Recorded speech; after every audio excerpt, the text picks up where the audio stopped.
أرسلناك إلا رحمة للعالمين صدق الله العظيم. وقال الله تعالى في شأن حبيبه إن الله وملائكته يصلون على النبي يا أيها الذين آمنوا صلوا عليه وسلموا تسليما. اللهم صل على سيدنا محمد وعلى آله وصحبه أفضل صلواتك وعدد معلوماتك وبارك وسلم.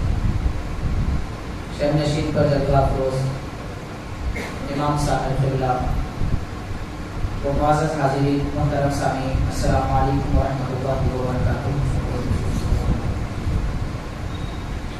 اللہ تبارک و تعالیٰ کا جتنا شکر کیا جائے کم ہے کہ خالق کائنات نے ہم گناہگاروں کو اس کے محبوب رحمت للعالمین صلی اللہ علیہ وسلم کا امتی بنایا اور پیارے آقا صلی اللہ علیہ وسلم کا ذکر پاک اور آپ کی محفل میلاد منعقد کرنے اور اس میں شریک ہونے کی توفیق عطا فرمائے۔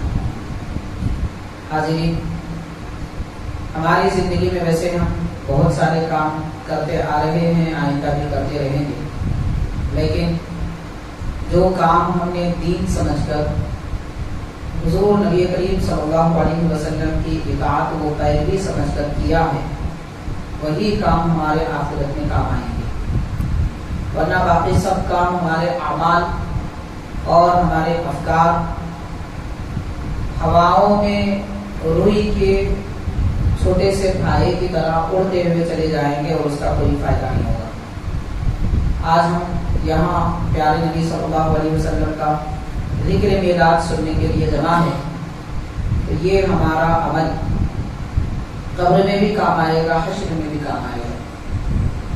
دیکھنے کے لیے تو لوگوں کو یہ سمجھ میں آتا ہے کہ یہ کوئی دیوانے ہیں جو بیٹھتے ہیں اور کچھ کام نہیں ہوتا اور اللہ کے نبی کا ذکر کرتے ہیں یا دین کی محفل منعقد کر لیتے ہیں۔ بات دراصل ایسی نہیں ہے۔ حاضرین، اس وقت دنیا میں سب سے بڑے ہوشیار اور سمجھدار عقل مند وہی لوگ ہیں جن کا تعلق حضور نبی کریم صلی اللہ علیہ وسلم سے ہر اعتبار سے، چاہے وہ عقیدے کے طور پر، عمل کے طور پر، اتباع و پیروی کے طور پر کیوں نہ ہو، ایسے ہی لوگ حقیقت میں عقل مند ہیں۔ اس لیے کہ حاضرین، جو لوگ دین کے کام میں، عبادت اور ذکر میں لگے ہوئے ہیں، یہی لوگوں کی آخرت اچھی ہے۔ باقی دنیا کے سارے کام تو دنیا کی حد تک کام آنے والے ہیں۔ خیر، تو آج کی اس محفل میں، یہ محفل میلاد جس میں آپ حضرات شریک ہوئے ہیں، اس کی اہمیت کیا ہے یہ بتانے کے لیے میں نے ایک بات آپ کے گوشے گزار کی۔ دوسری اہم ترین بات یہ ہے کہ حاضرین، قریب 800 سال سے بڑے بڑے اکابر علماء یہ لکھتے آ رہے ہیں، ان میں حضرت امام شعرانی رحمۃ اللہ علیہ اور دوسرے حضرت علامہ یوسف نبہانی رحمۃ اللہ علیہ، یہ عرب اور مصر کے بڑے اکابر 800 سال 600 سال قدیم بزرگان دین میں سے اور بڑے علماء محدثین میں سے گزرے۔ آپ اپنی کتاب میں تحریر فرماتے ہیں کہ اسلامی سال میں سب سے فضیلت والا مہینہ ماہ رمضان المبارک ہے، اور رمضان المبارک کے بعد جس مہینے کو بڑی فضیلت حاصل ہے وہ ربیع الاول ہے۔ رمضان المبارک کی فضیلت اس لیے ہے کہ اس میں قرآن مجید کا نزول ہوا، اور ربیع الاول کی فضیلت بڑی اس لیے ہے کہ اس میں وہ ذات پاک تشریف لائی جن پر قرآن مجید نازل ہوا، یعنی نبی پاک رحمت للعالمین صلی اللہ علیہ وسلم کی میلاد کا مہینہ ہے، اور یہی مہینہ ہے کہ جس کی وجہ سے رمضان ملا، یہی مہینہ ہے کہ جس میں حضور کی تشریف لانے کی وجہ سے ہم کو اللہ کا عرفان ملا، قرآن ملا، دین ملا اور عبادتیں ملی کہ جن کے ذریعے ہم عبادت کر کے اللہ تعالیٰ کے قریب ہوتے ہیں اور اللہ تعالیٰ کی رضا و خوشنودی حاصل کرتے ہیں اور آخرت اپنی اچھی بناتے ہیں۔ اگر نبی پاک رحمت للعالمین صلی اللہ علیہ وسلم تشریف نہ لاتے تو حاضرین نہ ہم ہوتے نہ یہ دنیا ہوتی۔ اسی لیے علماء کرام نے، علماء اہل سنت و جماعت نے، باقی دوسروں کے اختلاف کا کوئی اعتبار نہیں ہے۔ دیکھیے، ہمارے دین کے معاملات میں اگر کوئی غیر مسلم اختلاف کرے تو اس کے اختلاف کی طرف ہم کوئی توجہ نہیں کرتے، اس لیے کہ وہ اختلاف سمجھنا بھی بیکار ہے۔ اسی طرح علماء اہل سنت زمانہ قدیم سے جس مسئلے پر اتفاق کرتے آ رہے ہیں، اس پر اگر کوئی اختلاف بعد میں کرے تو اس کے اختلاف کا کوئی اعتبار نہیں ہوگا۔ تو حضور پاک صلی اللہ علیہ وسلم کے ولادت باسعادت کا یہ مبارک مہینہ فضیلتوں والا مہینہ ہے۔ رمضان المبارک کے بعد بڑی فضیلت اس مہینے کو حاصل ہے۔ رمضان المبارک وہ مہینہ ہے کہ جس میں ذکر خداوندی زیادہ ہوتا ہے، اور ربیع الاول وہ مبارک مہینہ ہے کہ جس میں ذکر نبی زیادہ ہوتا ہے۔ حاضرین کرام، سرکار دو عالم صلی اللہ علیہ وسلم کی شان عظمت قرآن مجید میں کئی آیتوں میں موجود ہے، واضح اور کھلے انداز میں، ورنہ قرآن شریف کی ہر آیت میں پیارے آقا صلی اللہ علیہ وسلم کی تعریف اور نبی پاک صلی اللہ علیہ وسلم کا ذکر موجود ہے۔ یعنی ہمارے جو طور طریقے، اعمال، معمولات اور عقائد ہیں، یہ کسی کے بنائے ہوئے نہیں۔ ہمارا ہر عقیدہ، ہمارا ہر عمل جو اکابر اور بزرگوں سے منقول ہوتا آ رہا ہے، اس کا ذکر قرآن پاک میں بھی ہے، احادیث شریفہ میں بھی ہے۔ ہمارے دین کی بنیاد کلام مجید پر، احادیث نبوی پر ہے، اور یہ بنیاد سب سے بڑی مضبوط بنیاد ہے۔ باقی دنیا میں لوگوں نے جو عقیدے یا پھر اپنے کوئی معمولات بنا لیے ہیں، وہ ان کی اپنی فکر، ان کی اپنی عقل پہ ہے۔ دین اسلام کے عقائد اور معمولات اہل سنت میں کسی کی عقل اور کسی کی رائے کو کوئی دخل نہیں۔ جب کوئی بات رائے سے ثابت ہوتی ہے یا عقل سے ثابت کی جاتی ہے تو اس میں شک ہو سکتا ہے، اس لیے کہ ہر عقل مند پر ایک بڑا عقل مند ہوتا ہے۔ مان لیجیے کہ اس زمانے میں اگر کوئی مسلمانوں کی ایک بڑی جماعت بھی کسی مسئلے پر اتفاق کر لے، ہو سکتا ہے کہ بعد کے حالات میں اسے بدل دیا جائے، کیونکہ اس وقت حالات الگ ہوں گے اور تجربے اور مزید زیادہ ہوں گے۔ لیکن ہمارے عقیدوں کی ایسی کوئی بنیاد نہیں ہے کہ حالات بدلنے سے عقیدہ بدل جائے، حالات بدلنے سے عبادت بدل جائے۔ 1400 سال سے پیارے نبی رحمت للعالمین صلی اللہ علیہ وسلم نے جو عقیدے، جو عبادتیں ہم پر لازم فرمائے ہیں، آج تک ہمارے وہی عقیدے ہیں اور وہی اعمال ہیں۔ اس میں کوئی رد و بدل نہیں ہوا، کوئی کمی بیشی نہیں ہوئی۔ ہاں، کسی قسم کے عذر اور مجبوری کی وجہ سے عمل میں کوئی فرق اگر آتا ہے تو اس کی شریعت بذات خود اجازت دیتی ہے۔ جیسے مثال کے طور پر کھڑے رہ کر نماز پڑھنا فرض ہے۔ اگر کسی کے اندر کھڑے رہنے کی طاقت نہیں ہے تو دین خود کہتا ہے کہ بیٹھ کے پڑھے۔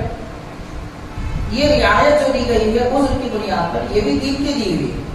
تو اس قسم کی کوئی تبدیلی جو چھوٹی موٹی تبدیلی کہہ سکتے ہیں، رعایت کہہ سکتے ہیں، اس میں رعایت میں کوئی فرق نہیں ہوتا اور وہ دین کی تبدیلی نہیں کہلاتی۔ قرآن مجید میں ایسی کئی آیتیں ہیں۔ میں نے ایک آیت کریمہ آپ کو سنائی، پیارے آقا صلی اللہ علیہ وسلم کی شان و عظمت بیان کرتے ہوئے اللہ تبارک و تعالیٰ نے فرمایا کہ اے نبی صلی اللہ علیہ وسلم، ہم نے آپ کو سارے جہانوں کے لیے رحمت بنا کر بھیجا ہے۔ حضور نبی کریم صلی اللہ علیہ وسلم جس وقت اس عالم میں تشریف لائے، ہر طرف رحمت ہی رحمت چھا گئی۔ اس وقت جو رحمت چھائی تھی وہ آج تک موجود ہے، قیامت تک بھی رہے گی، اس کے بعد بھی باقی رہے گی، اور وہی رحمت کا فائدہ آخرت میں بھی ہم کو ملے گا، جنت میں بھی ملے گا۔ کیسی رحمت چھا گئی، اس کی مثالیں اگر ہم دیں اور بیان کریں تو ایک بڑا تفصیلی عنوان ہو جائے گا۔ لیکن حاضرین کرام، جامعہ نظامیہ کو آپ جانتے ہیں، قدیم اسلامی عظیم یونیورسٹی 160 سال پہلے اس کی بنیاد رکھی گئی تھی۔ اس کے جو بانی ہیں وہ حضرت شیخ الاسلام امام محمد انوار اللہ فاروقی علیہ رحمۃ الرضوان، حضرت سیدنا فاروق اعظم عمر بن خطاب رضی اللہ تعالیٰ عنہ کے اولاد امجاد میں سے۔ نبی پاک رحمۃ للعالمین صلی اللہ علیہ وسلم کی خدمت میں رہنے کے ارادے سے حضرت بانی جامعہ نظامیہ چلے گئے تھے، لیکن 4 سال مدینہ پاک میں رہنے کے بعد حضور اکرم صلی اللہ علیہ وسلم نے آپ کو پھر ہندوستان دکن کی طرف روانہ فرمایا اور ارشاد فرمایا کہ آپ دکن جائیے، وہاں پر آپ کی ضرورت ہے، قوم و ملت کی اصلاح کا کام کیجیے۔ تو وہ شیخ الاسلام بانی جامعہ نظامیہ رحمۃ اللہ علیہ اپنی کتاب مقاصد الاسلام کے حصہ اول میں تحریر فرماتے ہیں کہ ایک مثال دے کر فرماتے ہیں، شب قدر کی فضیلت اس وجہ سے ہے کہ قرآن اس رات میں نازل ہوا۔ لیلۃ القدر خیر من الف شہر انا انزلناہ فی لیلۃ القدر۔ قرآن پاک کہہ رہا ہے کہ لیلۃ القدر میں اللہ نے قرآن نازل فرمایا اور وہ رات 1000 راتوں سے بہتر ہے۔ شب قدر کی فضیلت کس وجہ سے؟ اس وجہ سے ہے کہ اس میں قرآن کا نزول ہوا۔ قرآن تو ایک رات میں نازل ہوا تھا، ماہ رمضان کی ایک رات میں شب قدر میں قرآن کا نزول ہوا تھا، مگر 1450 سال سے تقریباً ہر سال وہ رات سب سے فضیلت والی بنتی آ رہی ہے۔ کیا ہر سال قرآن نازل ہو رہا ہے؟ قرآن تو ہر سال نازل نہیں ہو رہا ہے، قرآن مجید کا نزول تو ایک ہی مرتبہ ہوا ہے۔ ہاں یہ اور بات ہے کہ لوح محفوظ سے آسمان اول پر ایک بار نازل ہوا، اور آسمان اول سے نبی پاک صلی اللہ علیہ وسلم کے قلب اطہر پر 23 سال کے عرصے میں اترا، لیکن قرآن کے نزول کا آغاز شب قدر سے ہوا۔ ایک بار قرآن نازل ہوا تو ہر شب قدر سال میں ایک مرتبہ ایسی فضیلت والی ہو جاتی ہے کہ 1000 راتوں سے افضل ہو جاتی ہے۔ مطلب یہ ہوا کہ قرآن کے نازل ہونے کا وہاں کوئی تذکرہ نہیں ہے، بلکہ قرآن کے نازل ہونے سے نسبت کا ذکر ہے۔ قرآن نازل ایک رات میں ہوا تھا، مگر اسی رات کو نسبت حاصل ہے شب قدر کو، اس وجہ سے ہر شب قدر ہر سال 1000 راتوں سے افضل ہے۔ جب یہ بات ثابت ہو چکی ہے تو حاضرین کرام، سرکار دو عالم صلی اللہ علیہ وسلم ایک ہی مرتبہ دنیا میں تشریف لائے، اور وہ میلاد کی رات ہے، شب میلاد 11ویں ربیع الاول کے بعد والی 12ویں ربیع الاول سے پہلے والی رات گزر گئی، صبح ہونے والی ہے۔ اس درمیان میں پیارے آقا صلی اللہ علیہ وسلم اس عالم میں تولد ہوئے۔ حضرت سیدہ آمینہ رضی اللہ تعالی عنہا سے آپ کی ولادت باسعادت ہوئی۔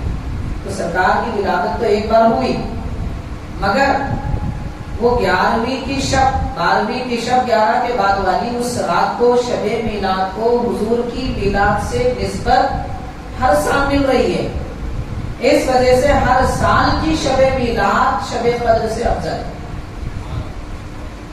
اب یہ بات آپ میری زبان سے اگرچہ سن رہے ہیں، لیکن یہ میں نہیں کہہ رہا۔ اب یہ نہ سمجھیں کہ مولوی صاحب ایسی بڑی بات بول دی ہے، کوئی بڑی بات ہم نے نہیں کہی، ہم نے وہی کہا ہے جو 1300 سال سے ہمارے اکابر اور بزرگان کی لکھتے آ رہے ہیں۔ علامہ شمس الدین جزری، صاحب مواہب لدنیہ، امام زرقانی، اور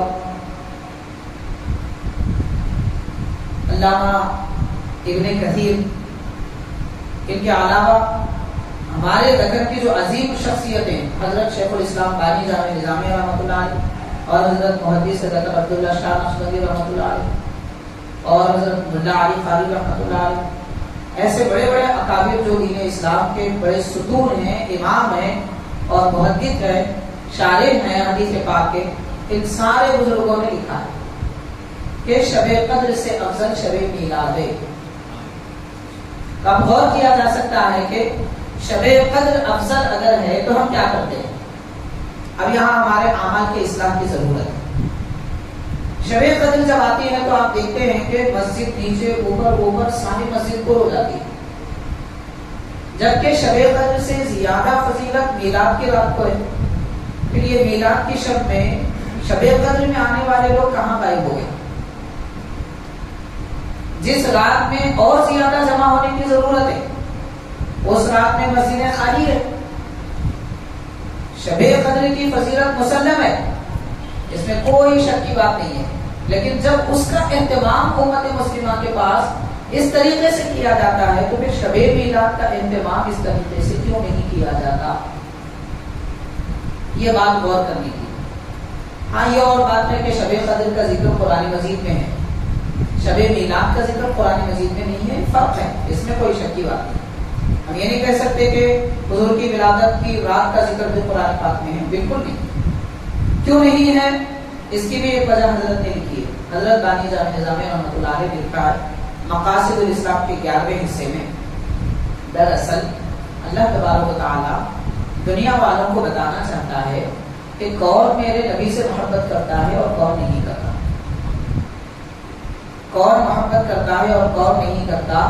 اس لیے پروردگار نے عیدین کی نمازوں کی طرح میلاد کی عید کو عید قرار ویسی نہیں دیا جیسے کہ عیدین کی نمازوں میں واجب ہو جاتا ہے. نماز پڑھنا واجب ہے, قربانی دینا واجب ہے, صدقہ فطر دینا واجب ہے, لیکن میلاد کی عید میں کوئی چیز واجب نہیں. ایک وجہ یہ کہ دنیا والوں کو اختیار دیا گیا, تم کرو نہ کرو تمہارا اختیار ہے, کریں گے تو جو ثواب ملے گا وہ قیامت کے دن پتہ چلے گا کہ کیا مقام ملا. دنیا میں اس کا پتہ نہیں ہے. یعنی یوں سمجھ لیجئے کہ عید الفطر اور عید الاضحیٰ کا پرچہ کھلا ہے, آپ سوال دیکھ لو لکھ لو, لیکن عید میلاد کا پرچہ بند ہے. بس آپ سے سوال کیا گیا, ایک محبت کا جذبہ دیا گیا, اس کے بعد آپ جیسا اظہار کریں گے ویسا صلہ آخرت میں ملنے والا ہے. دوسری بات یہ ہے کہ عید الفطر اور عید الاضحیٰ یہ ایسی عیدیں ہیں چاہے نہ چاہے ہر کسی کو عبادت کرنا پڑتا ہے. مانی عبادت نہ صحیح, بدنی عبادت تو کرنا. عبادت تو کثرت سے لوگ کرتے ہیں, ہر کسی کو معلوم ہے عید کی نماز واجب ہے, ادا کرنا ہے. لیکن عید میلاد میں اللہ تعالیٰ نے یہ رسوم اس لیے نہیں فرمایا تاکہ خوشی منانے کے لیے آزادی دی جائے, آدمی اپنی طریقے سے خوشی کرے. خوشی منانے کے لیے خاص طریقہ اس کو نہیں دیا گیا کہ نماز پڑھے, زکات دے, قربانی دے یا کوئی عمل کرے. خاص کوئی طریقہ نہیں بتایا گیا, بندوں کے اختیار میں دیا گیا کہ تم جیسا چاہے خوشی مناؤ, لیکن وہ طریقہ شریعت کے دائرے میں ہونا چاہیے. اللہ تعالیٰ اللہ کے نبی صلی اللہ علیہ وسلم کی مرضی کے اور ان کے حقوق کے خلاف نہ. بس اس طریقے سے جیسا چاہے طریقہ بنا لے. اسی لیے ہم دیکھتے ہیں کہ لوگ ذکر کی محفلیں منعقد کرتے ہیں, سرکار کا تذکرہ کرتے ہیں, درود پاک کی محفلیں منعقد کرتے ہیں, کوئی نعتوں کی محفل منعقد کرتا ہے, کوئی نمازوں میں مصروف ہو جاتا ہے. اب کوئی پریشان حال آدمی ہے, کچھ نہیں کر سکتا تو وہ آرام بھی کر لیتا ہے, مگر دل میں تو خوشی ہوتی ہے کہ بھئی یہ بڑی مقدس رات ہے, بڑا مقدس دن ہے. تو ہر کسی کو اختیار دیا گیا. حاضرین کرام, تو چاہنے والے اور نہ چاہنے والے کے درمیان فرق کے لیے یہاں پر کوئی پابندی نہیں لگائی گئی. حضور نبی کریم صلی اللہ علیہ وسلم کی ولادت باسعادت جب ہوئی تو رحمت کیسے آپ ہوئی, اس کی چند مثالیں دیتے ہوئے حبیب پاک رحمت للعالمین صلی اللہ علیہ وسلم کے اوصاف جمیلہ اور آپ کے شمائل مبارکہ کے متعلق چند باتیں ہم آپ کے گوشے گزار کریں گے. نبی پاک صلی اللہ علیہ وسلم کی ولادت باسعادت جس وقت ہوئی, امام جلال الدین سیوطی رحمۃ اللہ علیہ لکھتے ہیں اپنی کتاب خصائص کبریٰ میں, اور اسی طرح سبل الہدیٰ والرشاد سیرت پاک کی بڑی مشہور کتاب ہے. مصر کے بڑے عالم جو قریب 300 سال قدیم بزرگ ہیں, انہوں نے لکھا ہے. ایسے کئی ایک اکابر ہیں, وہ تحریر فرماتے ہیں کہ حضور پاک صلی اللہ علیہ وسلم کی ولادت ہوئی, اللہ تبارک و تعالیٰ نے آسمان کے ستارے زمین پر روانہ فرما دیے, اور حضرت عثمان بن ابو العاص رضی اللہ تعالیٰ عنہ کی والدہ ماجدہ فرماتی ہیں کہ مجھے محسوس ہو رہا تھا کہ ستارے زمین پر ٹوٹ کے گر رہے ہیں, اتنا قریب آ چکے تھے زمین پر کہ ٹوٹ کے گر رہے ہیں, ایسا محسوس ہو رہا تھا. یہ وہ خاتون فرما رہی ہیں جو بعد میں ایمان لائے, اور نبی پاک صلی اللہ علیہ وسلم کی ولادت کے وقت میں حضرت آمینہ رضی اللہ تعالیٰ عنہ کے پاس موجود تھی. سرکار دو عالم صلی اللہ علیہ وسلم کی ولادت کے وقت جو خواتین حضرت آمینہ رضی اللہ تعالیٰ کے پاس موجود تھی وہ 3 ہیں. ان میں سے 2 حضرت عثمان بن ابو العاص کی والدہ ماجدہ ہیں, اور دوسری حضرت ام ایمن. حاضرین کرام, ام ایمن حضرت آمینہ رضی اللہ تعالیٰ عنہ کی باقی ہیں جو حضرت عبداللہ رضی اللہ تعالیٰ عنہ سے آپ کو وراثت میں ملی تھی. تو نبی پاک صلی اللہ علیہ وسلم کی ولادت کے وقت یہ حالات اور کیفیات میں یہ بھی بیان کیا گیا. اللہ تبارک و تعالیٰ نے میلاد کے سال, پورے 1 سال میں سارے ملک عرب میں ایک لڑکی کو بھی پیدا نہیں کیا. اس سال میں جتنی اولاد ہوئی سب لڑکے ہوئے, مرد ہوئے, ایک لڑکی کو بھی پیدا نہیں کر پائے. اس کی وجہ کیا تھی؟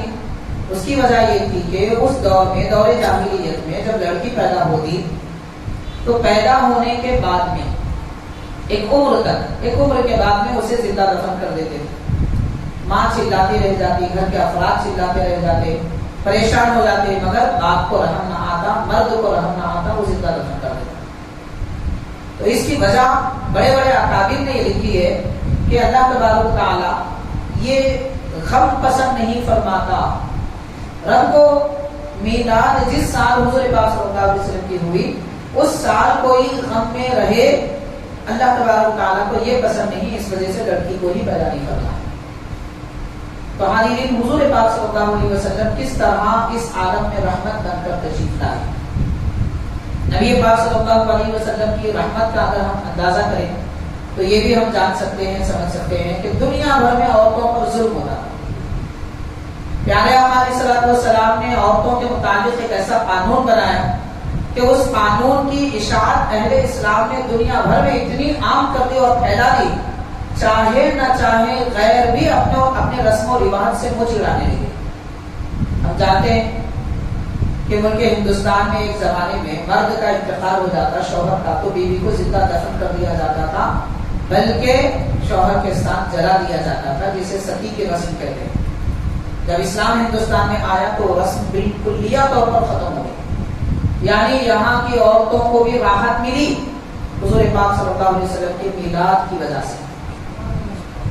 نبی پاک صلی اللہ علیہ وسلم نے عورتوں کو اس طریقے سے راحت عطا فرمائی، رحمت عطا فرمائی کہ بعض دوسرے مذہب کی مذہبی کتابوں میں لکھا ہوا ہے کہ مرد اس زمانے میں عورت کو اپنے پاؤں کی چپل سمجھتا تھا اور اسے منحوس سمجھتا تھا. حضور اکرم صلی اللہ علیہ وسلم نے ایک ذرے کو ہمدوش سریا کر دیا، یہ مقام عورت کو عطا فرمایا. لیکن افسوس کی بات ہے کہ آج کل کے لوگ ہم مسلمانوں کو عورتوں کی عزت یا ان کی آزادی کا سبق دے رہے ہیں. جو سبق تم نے ہم سے سیکھا تھا ہم کو وہ سبق دے رہے ہیں. آپ غور کرنے کی بات ہے، آزادی کے نام پر آج بعض پڑھے لکھے لوگوں کا ذہن بگڑا ہوا ہے. اس میں مسلمان بھی شامل ہیں، دوسرے بھی شامل ہیں. بعض لوگوں کا ذہن آج بھی یہ ہوتا ہے کہ نہیں، عورتوں کو گھر میں بند نہیں رکھنا چاہیے. پہلی بات تو گھر میں عورتوں کو بند نہیں رکھا جاتا. اسلام اور مسلمان عورتوں کو اپنے گھر میں اس کے گھر کی ملکہ سمجھتے ہیں، خادمہ نہیں سمجھتے، ملکہ سمجھتے ہیں. اسی لیے ہم دیکھتے ہیں کہ ماشاءاللہ مسلمان گھرانوں میں آدھے فیصلے تو عورتیں کرتی ہیں گھر کی.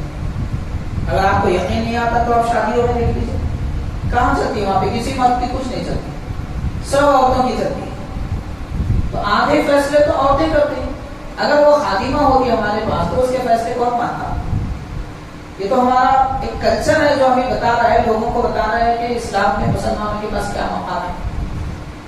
دوسرا حاضرین کرام، لوگ یہ سمجھ رہے ہیں کہ عورتوں پر ظلم کیا جا رہا ہے، انہیں پردے میں رکھا گیا ہے، انہیں آزادی دینا چاہیے، باہر آنے جانے کی اجازت دینی چاہیے.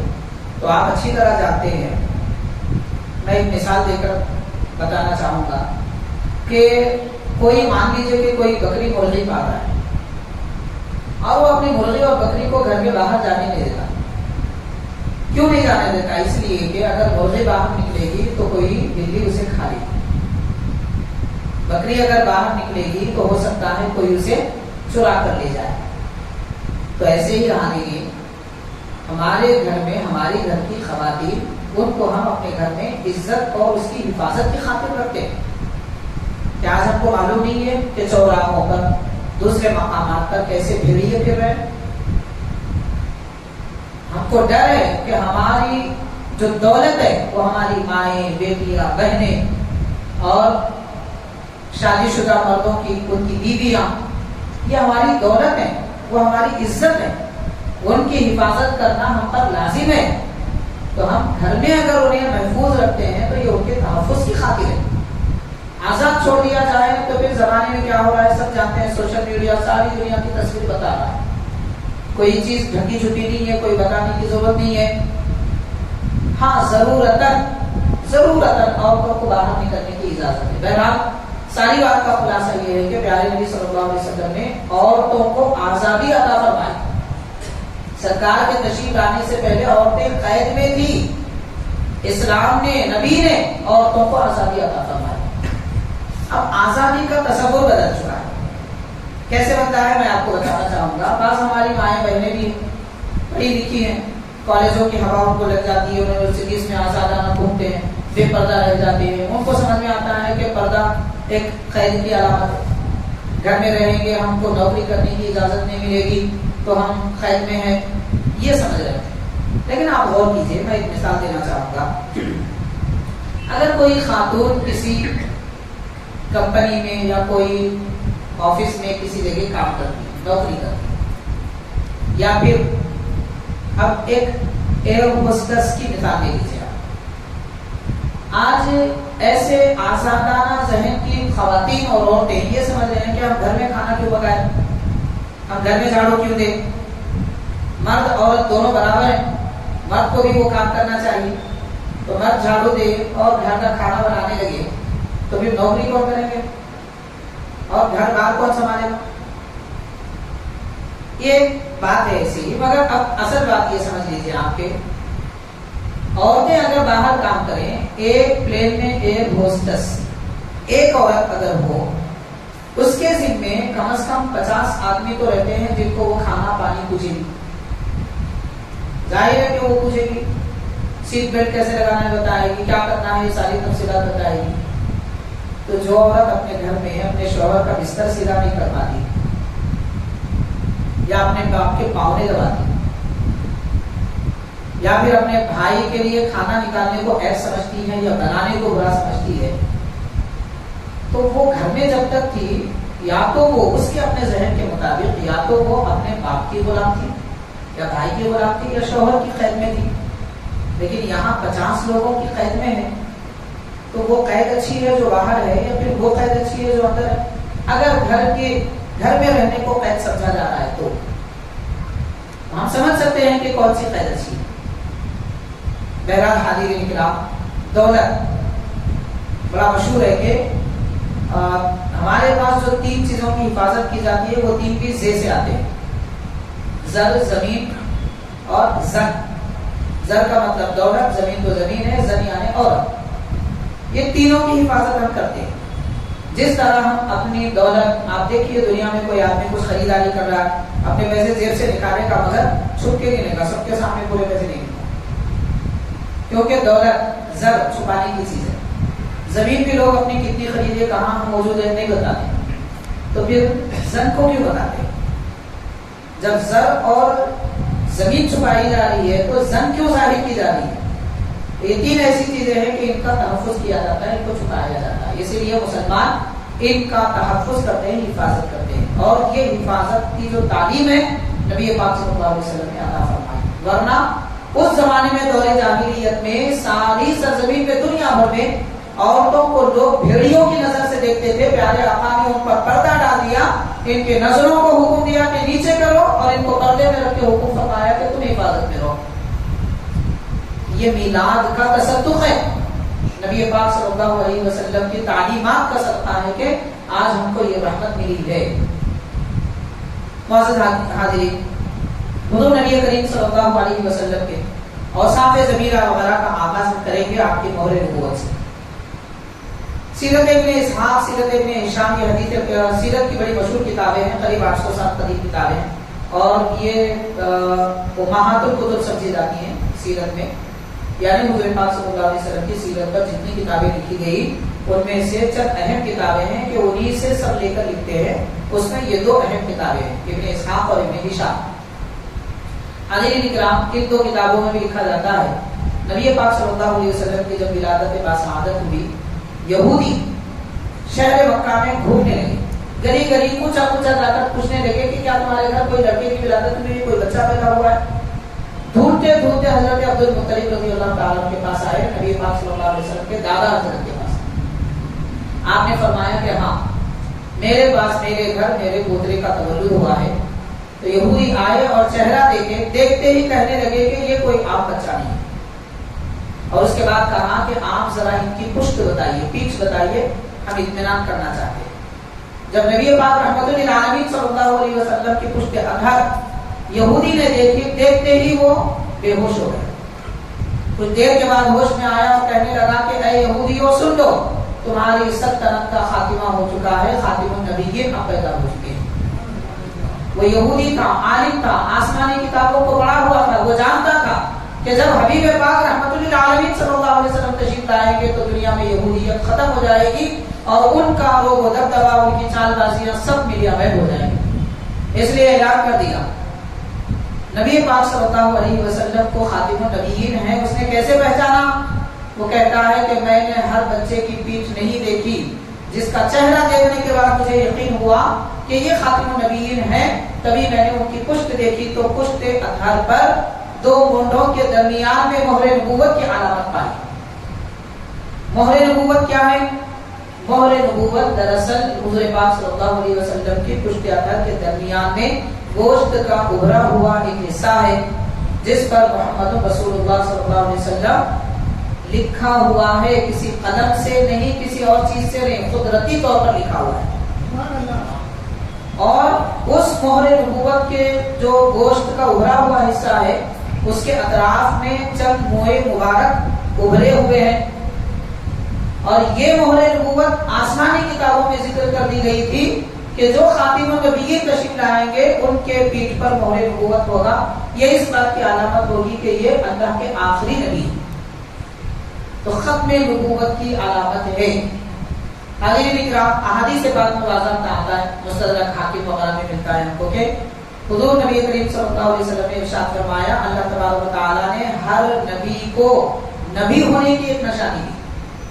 1,24,000 انبیاء کرام آئے، ہر نبی کو نبی ہونے کی نشانی دی گئی، اور ان کے سیدھے ہاتھ پر نشانی ہوتی تھی جسے دیکھ کر لوگ پہچانتے تھے کہ یہ نبی ہے۔ لیکن پروردگار نے پیارے نبی رحمت للعالمین صلی اللہ علیہ وسلم کو پشت اطہر کے درمیان بائیں جانب تھوڑا ہٹ کر مہر نبوت رکھی۔ یہ نبی ہونے کی ہی نہیں بلکہ خاتم النبیین ہونے کی نشانی ہے۔ تو سب نبیوں کو نبی کی نشانی سیدھے ہاتھ پر دی گئی، تو حبیب پاک صلی اللہ علیہ وسلم کو مہر نبوت ختم نبوت کے طور پر نشانی پشت اطہر پر دی گئی ہے۔ اور یہ ایسی مہر نبوت تھی کہ جب کوئی صحابی اس کے قریب جاتے تو مشک کی خوشبو اس میں آتی تھی۔ صحابہ اکرام دیکھتے تھے، بعض حضرات کو حضور نے دکھایا ہے اور بعض کو یہودی وغیرہ تھے ان کو نہیں دکھایا۔ بعض صحابہ اکرام دیکھنا چاہتے تھے مگر اظہار نہیں کر سکتے تھے کیونکہ ادب ایسا تھا، کیسے بیان کریں کہ حضور ہم یہ دیکھنا چاہتے ہیں۔ لیکن ان کا منشا، ان کا ارادہ حضور پاک صلی اللہ علیہ وسلم جان لیتے، تو لہٰذا وضو کرتے کرتے سرکار اپنی پشت اطہر سے کبھی چادر ہٹا دیتے اور صحابہ کرام اس منظر کو دیکھتے تھے جو مہر نبوت کا ہے۔ بعض صحابہ کرام نے اسے بوسہ بھی دیا۔ ان میں حضرت سلمان فارسی رضی اللہ تعالیٰ عنہ، حضرت ابو زید انصاری رضی اللہ تعالیٰ عنہ، جن کو صحابہ کے متعلق ملتا ہے کہ انہوں نے بوسہ بھی دیا۔ حاضرین کرام، یہ مہر نبوت پیارے آقا صلی اللہ علیہ وسلم کی علامتوں میں سے، عظمت اور شان میں سے ایک علامت اور ایک شان۔ سرکار دو عالم علیہ الصلوۃ والسلام جب اس دنیا میں تشریف لائے، حدیث پاک میں آتا ہے کہ حضرت سیدہ آمینہ رضی اللہ تعالی عنہا کے بطن اطہر سے حضور جیسے پیدا ہوئے دنیا میں تشریف لائے، فوراً اپنے گھٹنے زمین پر ٹیکے اور اپنے ہاتھ زمین پر رکھے، اس کے بعد سجدہ فرمایا۔ حضرت آمینہ رضی اللہ عنہ فرماتی ہے نبی پاک صلی اللہ علیہ وسلم سجدے میں ہیں اور لب مبارک ہل رہے ہیں، تو بعض حدیث پاک میں آتا ہے کہ جو لب ہل رہے تھے اس میں یہ کلمات ادا ہو رہے تھے، لا الہ الا اللہ انی رسول اللہ، یعنی اللہ کے سوا کوئی معبود نہیں ہوں، حضور فرما رہے ہیں کہ میں اللہ کا رسول۔ اور ایک روایت میں آتا ہے نبی پاک صلی اللہ علیہ وسلم اپنے زبان مبارک سے یہ فرما رہے تھے کہ سبحان اللہ بکرۃ و اصیلا، کہ صبح شام اللہ تعالیٰ کے لیے پاکی، اللہ اکبر کبیرہ والحمد للہ کثیرہ، یہ کلمات نبی پاک صلی اللہ علیہ وسلم کی زبان مبارک سے ادا ہوئے۔ اب یہاں سے ہم سمجھ سکتے ہیں کہ سرکار دو عالم علیہ السلام کو 40 سال کی عمر میں نبوت نہیں ملی تھی، بلکہ اس وقت حضور نے نبی ہونے کا اظہار فرمایا تھا، نبی ہونے کا اعلان فرمایا تھا۔ نبی تو پیارے آقا صلی اللہ علیہ وسلم ازل سے ہیں، ازل کا مطلب شروع سے، اور ابد تک ہے، ہمیشہ تک ہے۔ تو حضور پاک صلی اللہ علیہ وسلم ازل سے نبی ہے، اسی لیے دنیا میں جب بچے پیدا ہوتے ہیں انہیں ایک عمر کے بعد میں بولنا آتا ہے، 4 سال 4 ماہ 4 دن غالباً، اس درمیان میں اچھی طرح بچے تلفظ ادا کر سکتے ہیں، عموماً 2 سال کے بعد سے بولنے لگتے ہیں۔ لیکن ہمارے آقا صلی اللہ علیہ وسلم کا یہ معجزہ اور شان ہے کہ پیدا ہوتے ہی سرکار نے اپنی زبان اپنے لب مبارک ہلائے اور دنیا کا کسی کا نام نہیں لیا، نام لیا تو پروردگار کا، تعریف کی تو بس اسی کی۔ دنیا والوں کو حضور نے یہ بتایا ہے کہ اے لوگوں، تمہاری پیدائش بھی اللہ کے ذکر کے لیے ہوئی ہے، تمہاری موت بھی اللہ ہی کی خاطر ہوگی۔ دنیا میں آنے کے بعد انسان کی زندگی اور موت کا مقصد نبی پاک صلی اللہ علیہ وسلم نے میلاد کے وقت ہی سمجھا دیا۔ حاضرین کرام، پیارے آقا صلی اللہ علیہ وسلم نے سجدہ کیا۔ سجدہ کیوں کیا؟ اس کی بھی بہت ساری تفصیلات ہیں۔ اس کی جو اہم چند باتیں ہیں وہ میں آپ کے سماعت میں لانا چاہوں گا۔ حضرت عیسیٰ علیہ السلام جب پیدا ہوئے، حضرت عیسیٰ علیہ السلام جب پیدا ہوئے تو آپ نے اللہ کی تعریف تو کی، مگر سب سے پہلے جو کلمہ آپ نے اپنی زبان سے ادا کیا جھولے میں، وہ کیا تھا؟ قال انی عبد اللہ۔ عیسیٰ علیہ السلام سے لوگوں نے آ کر پوچھا، آپ بتائیے آپ کیسے پیدا ہوئے، کون ہیں آپ؟ حضرت مریم علیہ السلام سے پوچھا تو آپ نے اشارہ کیا اپنے شہزادے کی طرف، حضرت عیسیٰ علیہ السلام کی طرف، تو آپ نے کہا کہ میں اللہ کا بندہ ہوں۔ یعنی عیسیٰ علیہ السلام جب زبان کھولے تو میں اللہ کا بندہ ہوں گا، یعنی اپنا تعارف دیا۔ نبی عیسیٰ ہے، دنیا والوں کو اپنا تعارف دیتے ہیں، اور ہمارے آقا ہیں، دنیا والوں کو اپنے مولا کا تعارف دیتے ہیں۔ تو سرکار کی شان اور عظمت کا یہاں سے پتہ چلتا ہے۔ اگرچہ کہ عیسیٰ علیہ السلام نبی ہیں، نبی ہونے کے بعد آپ نے لوگوں کو اللہ ہی کی طرف پھیرا، مگر خاتم النبیین میں اور حضرت عیسیٰ میں فرق کیا ہے؟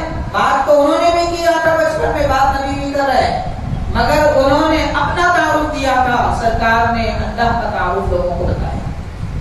یہ شان اور یہ عظمت ہے حضور پاک صلی اللہ علیہ وسلم۔ سجدہ کیوں کیا؟ اس کے متعلق میں لکھا جاتا ہے، بعض صالحین نے لکھا ہے، اللہ تعالیٰ نے شیطان کو حکم فرمایا تھا کہ حضرت آدم علیہ السلام کو سجدہ کرے۔ حضرت آدم علیہ السلام کو سجدہ کرنے سے پہلے شیطان نے اتنے سجدے کیے، بعض احادیث پاک میں آتا ہے کہ زمین پر رائی دانہ برابر بھی اس کے سجدے سے خالی نہیں۔ ہم جہاں جہاں سجدے کرتے ہیں، جو مسجد میں جا کے سجدے کرتے ہیں، سب جگہ شیطان سجدہ کر چکا ہے۔ رائی دانہ برابر بھی زمین کی خالی نہیں ہے۔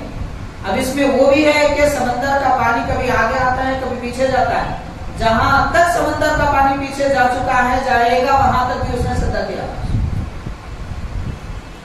لیکن حضرت آدم علیہ السلام کو سجدہ نہ کرنے کی وجہ سے وہ مردود اور ملعون ہو گیا، تو اس کی پیشانی زمین کو لگی تھی، اس لیے وہ زمین ناپاک تھی۔ زمین ناپاک تھی۔ ناپاک ہونے کی کا ثبوت کیا ہے؟ صحیح بخاری شریف میں نبی پاک صلی اللہ علیہ وسلم نے فرمایا کہ اے لوگوں، اللہ تعالیٰ نے زمین کو میرے لیے پاک کر دیا، مجھ سے پہلے یہ زمین ناپاک تھی۔ کیوں ناپاک تھی؟ شیطان کے سجدے کی وجہ سے ناپاک تھی۔ جب سرکار زمین پر تشریف لائے تو سجدہ کرتے ہی زمین کو جیسے آپ کی پیشانی کی برکت ملی، ساری زمین پاک ہو گئی۔ تو زمین جو صدیوں سے ناپاک تھی وہ پاک حضور کے میلاد کی وجہ سے ہوئی ہے۔ تو نماز پڑھنے والوں کو بھی سوچنا چاہیے کہ زمین پر سجدہ کرنے کا ہم کو جو موقع یا اجازت دی گئی، وہ اجازت بھی میلاد کی وجہ سے، میلاد ہی کی وجہ سے وہ اجازت ہے، ورنہ زمین کہاں قابل تھی کہ یہاں پر سجدہ کیا جائے۔ نبی پاک صلی اللہ علیہ وسلم کی پیشانی اقدس کی برکت ہے۔ حاضرین کرام، آج ہم کو بھی پیشانی کو سجدے کی لذتیں پہنچانے کا موقع ملتا ہے۔ حضور نبی کریم صلی اللہ علیہ وسلم کے چہرہ اقدس، دست مبارک، قدم مبارک، آپ کے منہ مبارک وغیرہ کی شان بڑی نرالی ہے۔ اس کے متعلق چند باتیں میں آپ کو مختصر عرض کروں گا۔ حاضرین، صحیح بخاری شریف میں آتا ہے، سرکار دو عالم صلی اللہ علیہ وسلم جب کسی بات سے خوش ہو جاتے ہیں، صحیح بخاری میں ایک سے زیادہ مرتبہ یہ حدیث سے بات آئی ہے کہ جب حضور کسی بات سے خوش ہو جاتے تو آپ کا چہرہ انور کھل اٹھتا اور پیشانی اقدس کی رگیں پھڑک اٹھتی، ان رگوں سے نور چمکتا نظر آتا۔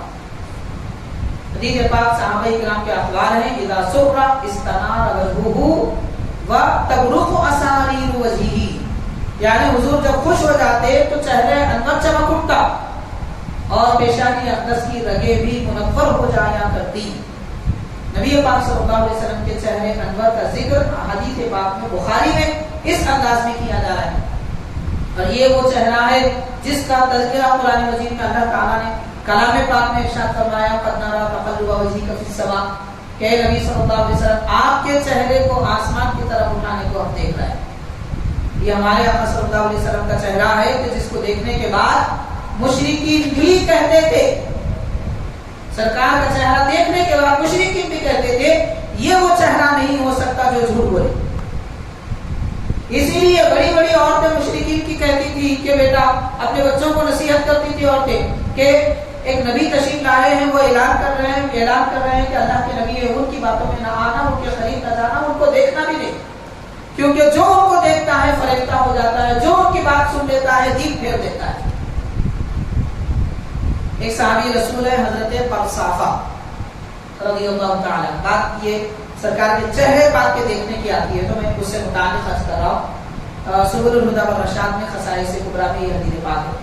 حضرت پرصافہ رضی اللہ تعالیٰ عنہ فرماتے ہیں کہ میرا بچپن تھا، میں اپنی والدہ کے ساتھ اپنی خالہ کے پاس رہتا، یعنی ان کے والد غالباً نہیں تھے، اور خالہ ان سے بڑی محبت کرتی تھی، یہ بھی خالہ سے بڑی محبت کرتی تھی. تو فرماتے ہیں کہ بچپن میں اپنے گھر کی بکریاں لے کر جنگلوں میں پہاڑوں پر چلا جاتا، وہاں اپنی بکریاں چراتا اور گھر لاتا. لیکن چونکہ عرب کی سرزمین ہے، وہاں پر ہریالی زیادہ نہیں تھی، اس لیے بکریاں بھوکی پیاسی رہ جاتی، فروا نہیں ہوتی، ان کے تھنوں میں دودھ نہیں ہوتا. تو جب بھی میں واپس آتا شام میں، میری خالہ کہتی کہ بیٹا بکریاں اچھا چرایا کرو، نصیحت کرتی، ایسا کہ بکریاں موٹی ہو جائیں، فروا ہو جائیں، دودھ نکل آئے. تو اس کے بعد یہ بھی نصیحت کرتی کہ دیکھو مکے میں ایک نبی آئے ہوئے ہیں اور وہ کہہ رہے ہیں کہ وہ اللہ کے نبی ہیں، تم ان کے قریب نہ جانا، انہیں نہ دیکھنا، ان کی صحبت میں نہ جانا، اگر ان کی بات سن لو گے تو تم بگڑ جاؤ گے. تو بار بار یہ نصیحت کرنے کی وجہ سے حضرت پرصافہ رضی اللہ تعالیٰ عنہ فرماتے ہیں کہ میرے دل میں ایک مرتبہ بات آئی کہ میری خالہ اتنا کہہ رہی ہے تو چلو ایک مرتبہ دیکھ ہی لیتے ہیں. یہ سمجھ کر انہوں نے بکریاں کھیتی میں چھوڑ دی جہاں پر بکریاں چرانے کا مقام تھا. اس کے بعد نبی پاک صلی اللہ علیہ وسلم کی خدمت میں آ کر بیٹھے. اب جب صبح آئے تو شام تک بیٹھے گئے، دل چاہتا ہی نہیں تھا کہ اٹھ کے جائے. ایک دن گزر گیا، 2 دن گزر گئے، کئی دن گزر گئے، مگر ہر دن ان کی خالہ ان کو نصیحت کرتی کہ تم نہ جانا. آخر ایک مرتبہ میں نے فرماتے ہیں کہ میں نے حبیب پاک صلی اللہ علیہ وسلم سے عرض کیا کہ حضور آپ کی محفل میں آتا ہوں تو جانا طبیعت نہیں چاہتی، مگر میری خالہ ہی کہتی ہے، اور یہ میرا مسئلہ ہے کہ بکریاں لاغر ہیں، کمزور ہیں، ان کے اندر دودھ نہیں ہے. نبی پاک صلی اللہ علیہ وسلم نے فرمایا جاؤ اپنی بکریاں لاؤ. تو جب بکریاں لائی گئی تو پیارے آقا صلی اللہ علیہ وسلم نے 2 کام کیے. ایک یہ کہ بکریوں کے پشت پر اپنا دست مبارک پھیرا، اور دوسرا بکریوں کے تھن پہ اپنا دست مبارک رکھا.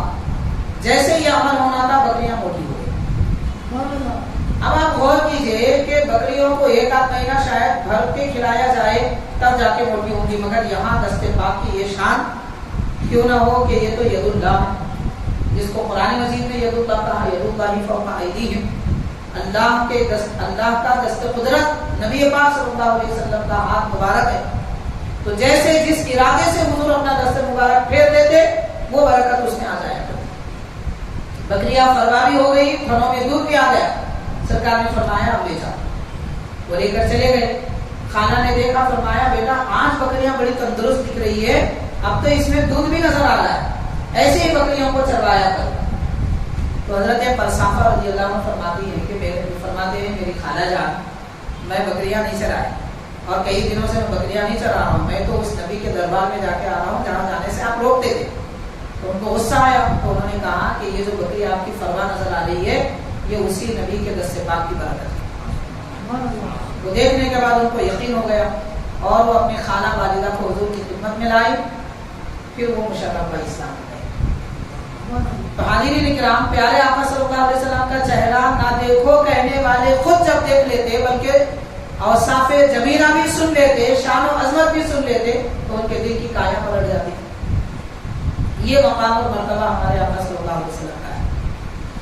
معزز حاضرین، اور ایک صحابی رسول ہیں حضرت عبداللہ بن مسعود رضی اللہ تعالیٰ.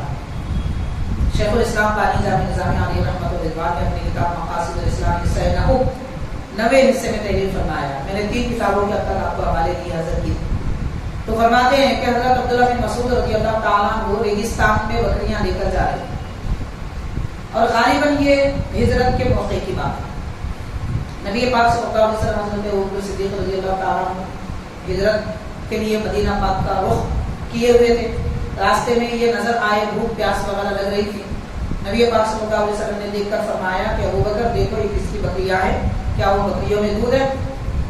حضرت صدیق اکبر رضی اللہ تعالیٰ عنہ دور تھے، چونکہ دیکھے، ان کے قریب گئے، انہیں بلا کر لائے اور حضرت صدیق اکبر نے کہا کہ آپ ان بکریوں کا دودھ ہم کو دیں، بکریاں ہیں، بکریوں کا دودھ ہم کو پلاؤ۔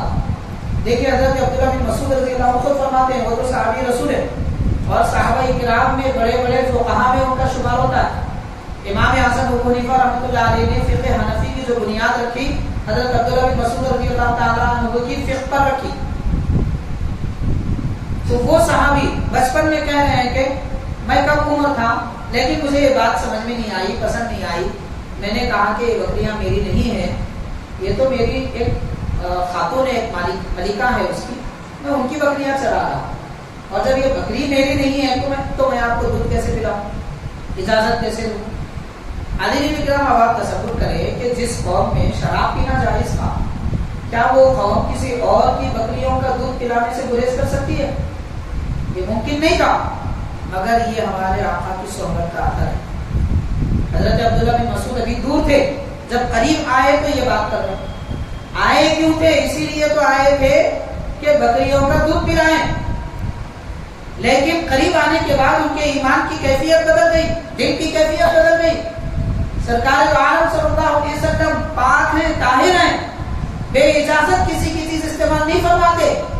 حضور کی صحبت کا اثر ایسا ہوا کہ انہوں نے کہا یہ دودھ تو میں آپ کو نہیں پلا سکتا۔ اب غور کیجئے کہ جو ایک لمحے کے لیے نبی کی صحبت میں آ گئے، ان کی کیفیت دل کی ایسی بدل جاتی ہے۔ پھر ہم محفل میلاد سجائیں، سرکار کا ذکر کریں، درود پاک پڑھیں، اللہ کے حبیب کی سیرت سنیں، قرآن مجید پڑھیں، نبی کے دین پر چلیں، تو پھر ہمارے دلوں کی کیفیت کیا ہونی چاہیے؟ پھر آج یہ کیفیتیں کیوں نہیں ہیں؟ اس لیے نہیں ہے کہ حاضرین ہم صرف بس ایک رسم ادا کرتے ہیں، یا تو کچھ کرتے نہیں ہیں، اگر کرتے بھی ہیں تو صرف رسم ادا کرتے ہیں۔ اذان ہو گئی مسجد کی طرف جانا، بس اتنا معلوم، لیکن رکعت باندھنے کے بعد دل کدھر لگانا، کہاں کہاں سے اپنے فکر و خیالات کو جدا کرنا۔ جب سجدہ کر رہے ہیں تو کیا تصور ہو، رکوع کر رہے ہیں تو کیا تصور ہو، قیام میں کھڑے ہیں تو کیا تصور ہونا چاہیے، جب قاعدے میں بیٹھے ہوئے تو اس وقت کیا تصور ہو۔ یہ تصورات کی دنیا ہمارے پاس کہاں ہے؟ ہمارے پاس تو بس ایک ہی تصور ہے کہ کاروبار، دنیا، دولت، رشتہ داری، دعوت اور سیر و تفریح، یہ تصورات ہیں ہمارے پاس۔ حاضرین کرام، حضرت سیدنا عبداللہ بن مسعود رضی اللہ تعالی عنہ نے جب یہ کہا تو نبی پاک صلی اللہ علیہ وسلم نے ارشاد فرمایا کہ تمہارے پاس جو بکری دودھ دینے کے بھی قابل نہیں، ایسی بکری کو لاؤ۔ تو چنانچہ وہ ایسی بکری لے کر آئے جو دودھ دینے کے قابل نہیں تھی۔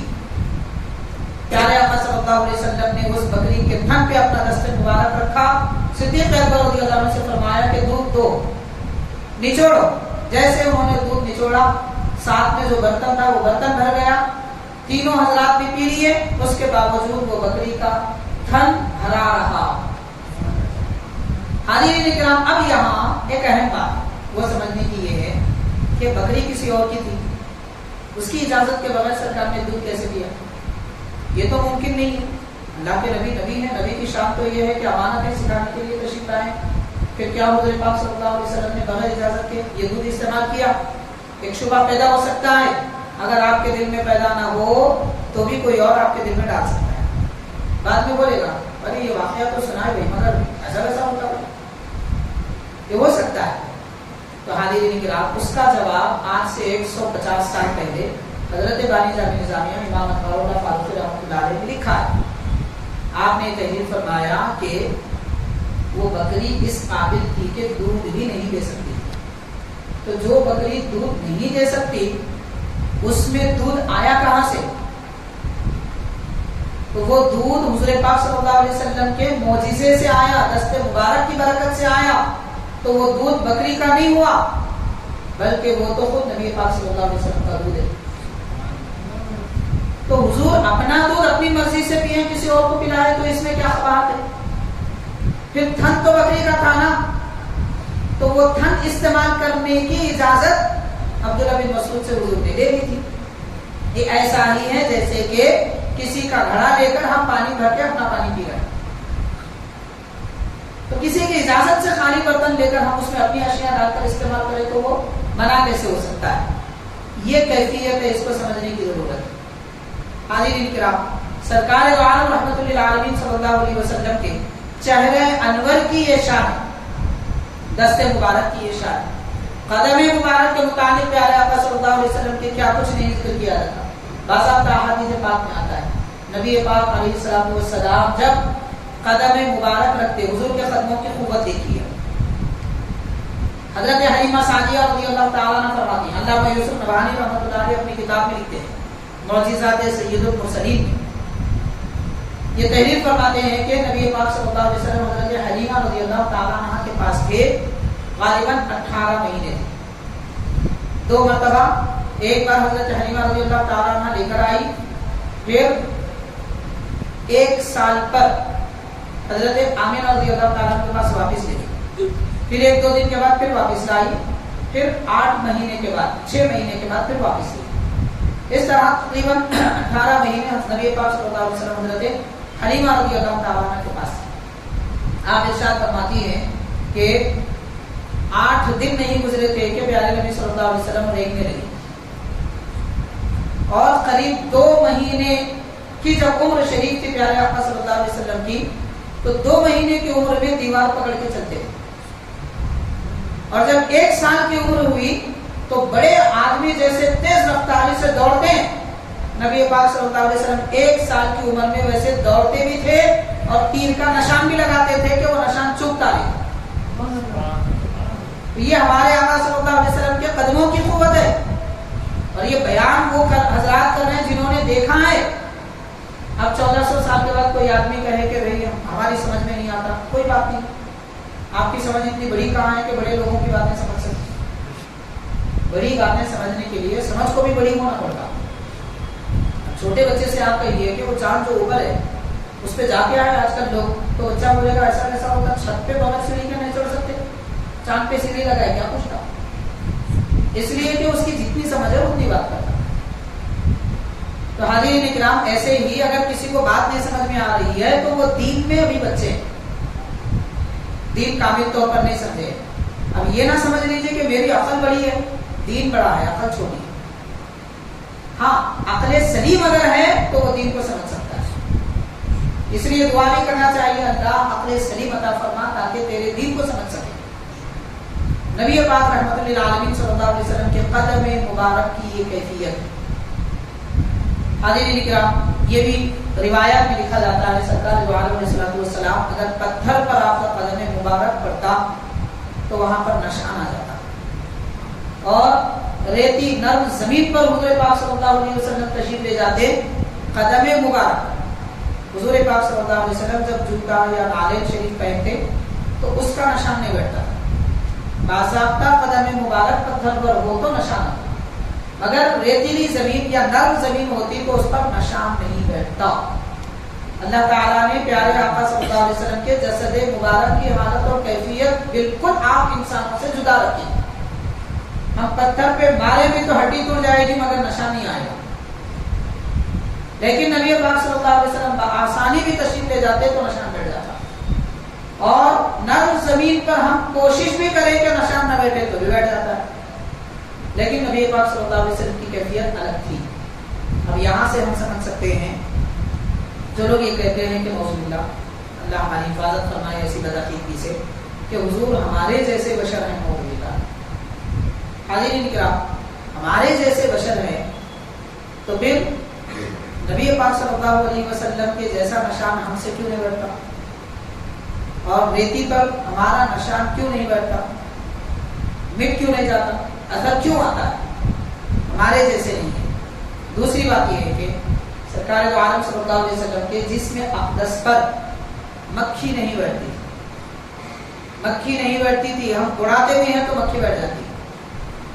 ایک بار حضرت امام جعفر صادق رضی اللہ تعالیٰ عنہ کے پاس اس زمانے کا بادشاہ غالباً ابو منصور جو بادشاہ تھا وہ آیا اور پوچھنے لگا کہ حضرت وہ جب آیا تو بار بار مکھی اس کے قریب آ رہی تھی، اس کے ناک پہ بیٹھے، اس کو غصہ آیا. تو بادشاہ نے کہا کہ حضرت اللہ نے یہ مکھی کیوں بنائی جو ہمیں پریشان کر کے رکھتی ہے؟ امام جعفر صادق رضی اللہ عنہ نے فرمایا تاکہ تم جیسے تکبر والوں کا تکبر توڑے. جو متکبر دنیا میں ہوتے ہیں، گھمنڈی ہوتے ہیں، ان کا گھمنڈ توڑنے کے لیے اللہ نے مکھی بنائی. تو بہرحال حاضرین، نبی پاک صلی اللہ علیہ وسلم کے جسم اقدس پر مکھی نہیں بیٹھتی. یہ احادیث شریفہ ہے، قصہ کوئی نہیں ہے، کہانیاں نہیں ہے. میں کتاب کے نام کے ساتھ بیان کر رہا ہوں. خصائص کبریٰ میں ہے، مواہب لدنیہ میں ہے، زرقانی میں ہے، حدیث پاک سیرت کی بڑی بڑی مشہور کتابیں، عربی زبان کی کتابیں. تو حاضرین کرام، نبی پاک صلی اللہ علیہ وسلم کے جسم اقدس پر مکھی نہیں بیٹھتی تھی، اس لیے کہ مکھی وہاں بیٹھتی ہے جہاں پہ کوئی ناپاکی اور گندگی ہو یا کسی قسم کی بدبو ہو. حبیب پاک صلی اللہ علیہ وسلم کا جسم اقدس نہ صرف پاک بلکہ خوشبودار ہے. اسی لیے تو حضور پاک صلی اللہ علیہ وسلم کا پسینہ اقدس صحابہ کرام صحابیات اپنے شیشیوں میں ڈال کر رکھتے تھے، اور عطر لگانا ہوتا تو پسینے کے چند قطرے اس میں ڈال کے وہ عطر استعمال کرتے تھے. جیسے ہم سستا عطر خرید کے بڑا کوئی قیمتی عطر کے 2 قطرے ڈال دیتے ہیں، سرکار کا پسینہ صحابہ کرام قیمتی عطروں میں ڈال کے استعمال کرتے تھے. بخاری شریف میں آتا ہے، بخاری کی حدیث بات ہے. تو اندازہ کریں کہ جس ذات پاک کا پسینہ اتنا مقدس کہ ماشاءاللہ آج ہم اپنے بدن کی بدبو ہٹانے کے لیے کتنے پرفیوم استعمال کرتے ہیں، ہزاروں روپے خرچ کرتے ہیں، اس کے باوجود بھی کچھ نہیں ہوتا. ایک آدھ دن اچھے رہتے ہیں، پھر وہی حالت. تو اللہ تعالیٰ نے اپنے نبی کو کیسا پاک بنایا. یہ سب کچھ سنتے جانتے پوچھتے کوئی کیسے کہہ سکتا ہے کہ حضور ہمارے جیسے بشر ہے؟ اس میں کوئی شک نہیں ہے کہ پیارے آقا صلی اللہ علیہ وسلم بشر ہیں، اس کا انکار کوئی نہیں کر سکتا. وہ تو قرآن مجید میں، لیکن نبی پاک صلی اللہ علیہ وسلم افضل البشر ہے، سید البشر ہے، ہم جیسے بشر نہیں ہیں. اگر کوئی نعوذ باللہ کہتا ہے کہ ہم جیسے بشر ہیں تو پھر اس کے 2 مطلب ہیں. وہ دونوں صورتوں میں وہ اس کی بولی کفر کی بولی، دونوں صورتوں میں کفر کی بولی. اس کا ایک مطلب تو یہ نکلے گا، نعوذ باللہ کوئی کہے کہ حضور میرے جیسے بشر ہیں یا ہمارے جیسے بشر ہیں، تو وہ یہ کہنا چاہتا ہے کہ سرکار نبی نہیں ہے، کیونکہ خود نبی نہیں ہے نا. ہمارے جیسے کب ہوں گے؟ ہم نبی نہیں ہیں. پیارے آقا صلی اللہ علیہ وسلم خاتم النبیین ہے، سید المرسلین ہے. تو ہمارے جیسے کہیں گا تو حضور کی نبی ہونے کا انکار کر رہا ہے، کفر کی بولی ہے. یا پھر یہ کہنا چاہتا ہے کہ میں نبی ہوں معاذ اللہ، تو یہ بھی کفر کی بولی ہے. اس لیے سوچ سمجھ کے کہنا چاہیے. کسی سے سن لیا، کوئی صاحب بول دیا، ہم بھی بول دے رہے.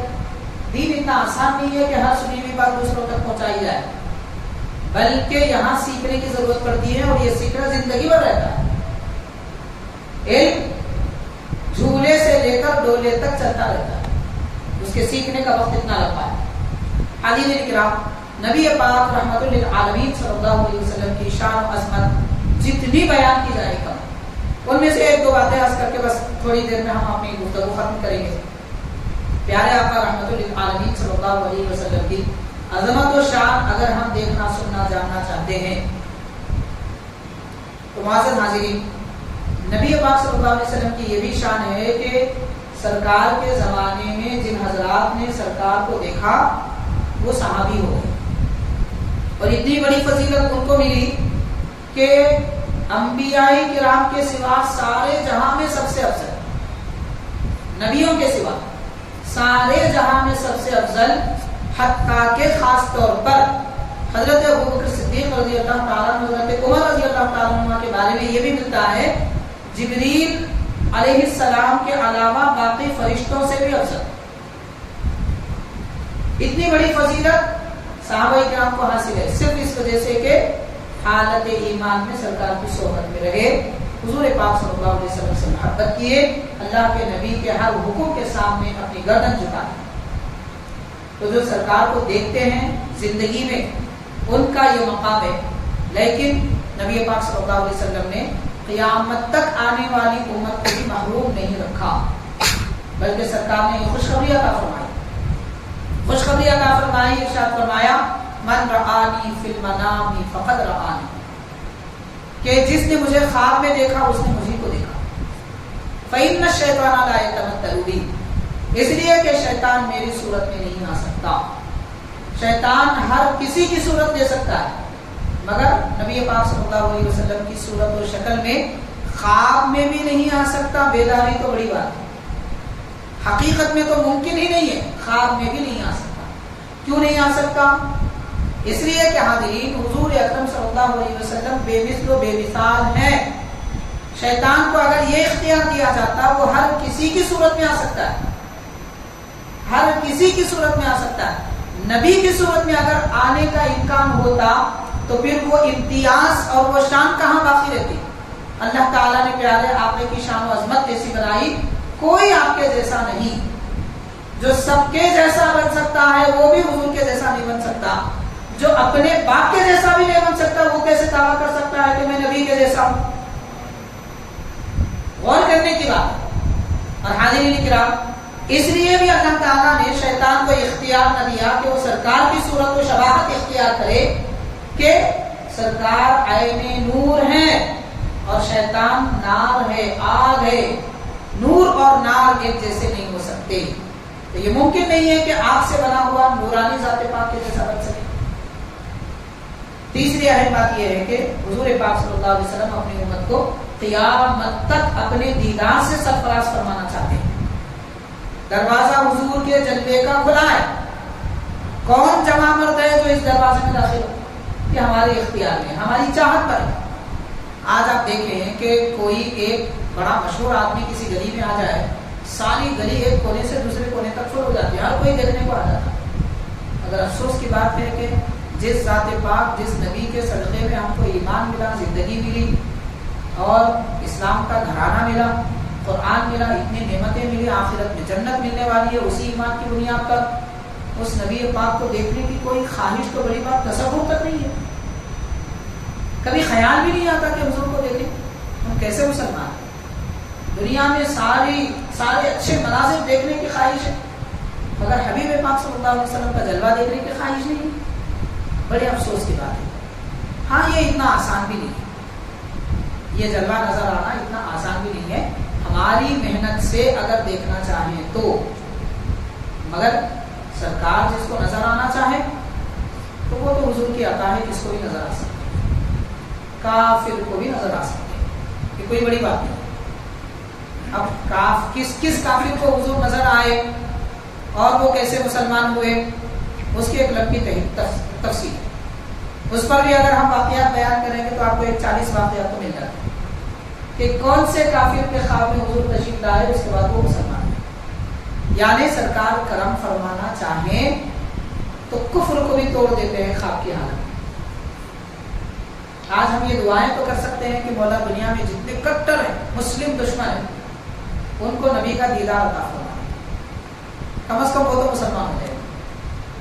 اور یہ سب سے آسان طریقہ ہے کسی کافر میں مسلمان ہونے کا، اللہ کے نبی اس پہ کرم فرما دیں، ماشاء اللہ۔ خیر، بات عرض کرنے کی یہ ہے کہ جب غیر مسلمین پر حضور کی اتنی کرم فرمائیاں ہیں تو ماشاءاللہ ہم مسلمان ہیں، کلمہ پڑھتے ہیں، نماز پڑھتے ہیں، اشہدو ان محمد رسول اللہ صلی اللہ علیہ وسلم سن کر انگوٹھے چومتے ہیں، اتنی بڑی بات ہے۔ یہ سب محبت کے کام ہم کرتے ہیں، پھر کیا بات ہے کہ ہم کو وہ لذت، وہ سرور، وہ لطف حاصل نہیں ہو رہا ہے جو دوسری قوم کو حاصل ہو چکا ہے یا ہم سے پہلے والے لوگوں کو حاصل ہو چکا ہے؟ تو اس کی وجہ یہ ہے کہ حاضرین ہم توجہ سے کوئی کام نہیں کرتے، ہم نے سمجھ رکھا ہے یہ ایک فارمیلٹی ہے، کرنا ہے، بس کرنا ہے۔ ایسا نہیں ہے، ہر عمل کو دین سمجھ کر اور دین کے عمل کو نبی کی سنت سمجھ کر کیا جائے تو پھر اس کی برکت، اس کی فضیلت علانیہ محسوس ہوتی ہے۔ بہرحال نبی پاک صلی اللہ علیہ وسلم خواب میں کسی کو نظر آئے تو سرکار خود فرماتے ہیں کہ میری صورت شیطان نہیں لے سکتا، جس نے مجھے خواب میں دیکھا اس نے مجھے کو دیکھا۔ اب اللہ کے حبیب فرما رہے ہیں تو اس میں شک کی کیا بات ہے؟ پھر یہ حدیث شریف خود بخاری میں، بخاری کا تو ماشاءاللہ لوگوں کو بھی اس پر بڑا اطمینان، بڑا یقین ہوتا ہے۔ ہم اہل سنت و جماعت کو ساری حدیث کی کتابوں پر یقین ہے، مگر بخاری میں بھی یہ حدیث پاک اس کے بعد شک نہیں رہ جانا چاہیے۔ اور حاضرین کرام، نبی پاک رحمت للعالمین صلی اللہ علیہ وسلم، آخری بات ہے، پیارے آقا صلی اللہ علیہ وسلم چونکہ نور ہیں، اس وجہ سے آپ کا سایہ بھی نظر نہیں آتا، سایہ موجود نہیں تھا حضور پاک صلی اللہ علیہ وسلم۔ امام جلال الدین سیوطی رحمۃ اللہ علیہ اپنی کتاب خصائص کبریٰ کی جلد اول میں اس کا ایک عنوان ہی بنایا اور اس میں تقریباً 4 صحابہ اکرام کے اقوال نقل کیے اور ارشاد فرمایا صحابہ اکرام نے کہ ہم نے نہ سورج کی روشنی میں نہ چاند کی چاندنی میں کبھی حضور پاک صلی اللہ علیہ وسلم کے جسم اقدس کا سایہ زمین پر پڑا نہیں دیکھا۔ تو سایہ ہی نہیں دیکھا۔ کیوں سایہ نہیں تھا؟ سایہ اس لیے نہیں تھا کہ حضور خود نور ہے اور نور کا سایہ نہیں ہوتا، اور اس لیے بھی نہیں تھا، ہمارے جامع نظامیہ کے بڑے شہر گزرے ہیں رئیس المفسرین حضرت علامہ سید شاہ طاہر رضوی قادری رحمۃ اللہ علیہ، آپ یہ ارشاد فرمایا کرتے تھے کہ اللہ تبارک و تعالی زمین پر نبی کا سایہ نہ پڑنے دیا، اس لیے کہ اچھے برے سارے لوگ زمین پر چلتے ہیں، تو جہاں لوگوں کے قدم رہتے ہیں وہاں نبی کا سایہ نہیں ہونا چاہیے، یہ بے ادبی سمجھی جائے گی، اللہ تعالیٰ نے اس کو بے ادبی قرار دیا، اس وجہ سے سایہ زمین پر نہیں آتا۔ حاضرین کرام، مگر اب ایک حدیث پاک، وہ بھی پاس احادیث کی اور آثار کی کتابوں میں، ایک خاتون صحابیہ فرماتے ہیں، ہو سکتا ہے کہ ہماری بات جب آپ دوسروں تک پہنچائیں گے تو یہ کہنے والے آپ سے کہہ دیں گے نہیں ایک حدیث پاک میں آیا ہے کہ حضور کا سایہ تھا، تو آپ کو جواب دینا مشکل ہو جائے گا، آپ کہیں گے کون سا وادی بات بول کے گئے، اس لیے میں آپ کو پوری بات بتاؤں۔ تو ایک روایت میں آتا ہے، ایک خاتون صحابیہ فرماتی ہیں کہ میں گھر کے کام میں، گھر کا جو غلہ ہوتا ہے وہ چننے میں مصروف تھی، مجھے نبی پاک صلی اللہ علیہ وسلم کا سایہ محسوس ہوا۔ آپ یہ نہیں فرما رہے میں نے دیکھا، بلکہ فرما رہے ہیں کہ میں نے نبی کا سایہ محسوس کیا۔ تو سایہ کا ذکر ہے، تو یہاں تو 3 باتیں اچھی طرح ذہن میں رکھیں۔ پہلی بات یہ کہ یہاں جو لفظ استعمال ہوا ہے میں نے سایہ محسوس کیا، تو یہ جو کہنے والی خاتون ہے وہ گھر میں رہنے والی خاتون ہے، اور گھر میں نہ چاند کی چاندنی آتی ہے نہ سورج کی روشنی آتی ہے، اور گھر میں ایک مرتبہ کسی صحابیہ کے گھر حضور تشریف لے گئے ہوں تو کیا ان کی ایک کی بات تسلیم کی جائے گی، یا پھر صبح شام حضور کی خدمت میں رہنے والے صحابہ کرام مرد حضرات کی بات تسلیم کی جائے گی؟ تو تسلیم تو وہی بات ہونی چاہیے جو اکثر حضرات کہہ رہے ہیں، تو اکثر صحابہ نے کہا کہ سایہ نہیں ہے تو نہیں ہے، پھر یہ کیوں فرما رہی ہے؟ ان کی بات بھی غلط نہیں ہے۔ یہاں جو لفظ استعمال ہوا ہے لفظ ظل، تو یہ ظل کا معنی ہے آہٹ، سایہ نہیں آہٹ ہے، یعنی حضور تشریف لائے تو میں نے سرکار کی آہٹ محسوس کی، اس کو ظل کہتے ہیں۔ ہم اپنی زبان میں کہیں گے تو جھپک، ہم کو دکھتا ہے کبھی کوئی آئے اچانک آئے جیسا دکھتا نہیں رہتا، اس کو جھپک کہتے ہیں، تو ایسی آہٹ میں نے محسوس کی، آپ وہ فرما رہے ہیں۔ اب کوئی ماننے کو تیار نہ ہو اور یہ کہے کہ نہیں ظل کا مطلب سایہ ہی ہے، ٹھیک ہے چلیے ہم آپ کی بات کہہ ہی سکتے ہیں، آپ کہاں کہاں سایہ مراد دیتے ہیں یہ بھی دیکھیں۔ صحیح بخاری وغیرہ کی حدیث ہے، 2 حدیثیں بخاری میں ترمذی میں ہیں، ایک حدیث پاک میں آیا ہے نبی پاک صلی اللہ علیہ وسلم نے ارشاد فرمایا کہ جنت میں ادنا درجے کا جو جنتی ہوگا اس کو اتنی بڑی زمین ملے گی کہ وہ درخت کے سائے میں تیز رفتار گھوڑے پر دوڑتا دوڑتا جائے، 70 سال دوڑے تو بھی درخت کا سایہ پار نہ کر سکے گا۔ یہ ایک حدیث پاک سائے کا لفظ ہے یہاں پر حدیث شریف میں۔ اب دوسری حدیث پاک میں آتا ہے کہ جنت میں ایسا منظر ہوگا جیسے کہ سورج نکلنے سے پہلے کا منظر ہوتا ہے اور سورج ڈوبنے کے بعد جو منظر ہوتا ہے، تو سورج نکلنے سے پہلے اور ڈوبنے کے بعد کیا کسی کا سایہ نظر آتا ہے؟ نہیں نظر آتا۔ تو اس سے یہ معلوم ہوا کہ جنت میں نہ روشنی سورج کی ہوگی نہ چاند کی چاندنی ہوگی، تو پھر سایہ کہاں سے آیا؟ تو کہنا پڑے گا کہ دنیا میں درخت کے سائے کو جو ہم سایہ سمجھتے تھے، آخرت میں جنت میں وہ درخت کے اس کی وسعت اور اس کی بڑائی کو بیان کیا جا رہا ہے، سایہ مطلب نہیں ہے وہاں پر، کیونکہ جنت میں سایہ ہی نہیں ہوگا۔ تو جیسے سائے کا مطلب وہاں آپ سایہ نہیں لے رہے ہیں، یہاں بھی نہیں لے رہے۔ تو عربی کی خاصیت یہ ہے ایک لفظ ہوتا ہے اس کے 70 معنی ہوتے ہیں، جامع نظامیہ میں بڑے شیخ گزرے، حضرت رئیس المفسرین طاہر رضوی رحمۃ اللہ علیہ کا ہم نے نام لیا، ان کے والد محترم عرب دنیا سے بڑے بڑے شیخ جامع نظامیہ کے دورے کے لیے آئے تھے 80 سال پہلے۔ اس وقت حضرت علامہ ابراہیم ادیب رضوی رحمۃ اللہ علیہ نے جب ان سے عربی میں گفتگو فرمائی تو ان لوگوں نے اور گفتگو کی، اس کے بعد ایک لفظ آ گیا عین، عینن، یہ لفظ جب آ گیا تو حضرت نے 3-4 معنی اس کے بیان کیے۔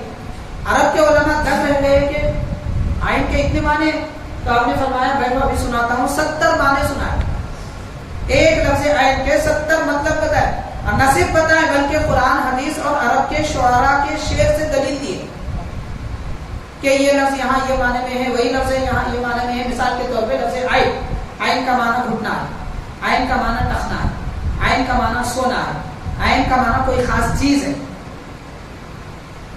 یہ تو 4 معنی، ایسے 70 معنی آپ نے بیان کیے۔ تو عربی زبان میں ایسے الفاظ کے کئی معنی ہوتے ہیں۔ لفظ غین اور لام تجدید کے ساتھ جو لفظ آیا ہے اس کے بھی کئی معنی، تو ہر جگہ سایہ اگر مطلب لیا جائے تو یہ کم علمی کی دلیل ہے، معنی کی وسعت کا پتہ نہیں ہے، اسی وجہ سے لوگ دھوکہ کھا جاتے ہیں۔ بہرحال یہ بات مسلم ہے، نبی پاک صلی اللہ علیہ وسلم نور ہے اور نور کا سایہ نہیں ہوتا۔ ان چند باتوں کے ساتھ ہم اپنی گفتگو سمیٹتے ہیں۔ اللہ کے دربار میں دعا ہے پروردگار جو کچھ ہم نے کہا سنا اپنے دربار میں قبول فرما، نبی پاک صلی اللہ علیہ وسلم کی میلاد کی برکتیں ہم سب کو عطا فرما، ہمارے ظاہر و باطن کو پاک و صاف فرما، ذہن و فکر کو بلندیاں عطا فرما، رب العالمین دنیا و آخرت میں تیری قربت تیری رحمت عطا فرما، حبیب پاک رحمت للعالمین صلی اللہ علیہ وسلم کی محبت ہمارے رونگٹے روٹے میں قائم رہے قیامت تک اور ہمیشہ تک کے لیے، پیارے نبی کی صحبت بابرکت ہم سب کو عطا فرما۔ صلی اللہ تعالی وسلم علی خیر خلقہ سیدنا محمد وعلی آلہ واصحابہ اجمعین والحمد للہ رب العالمین۔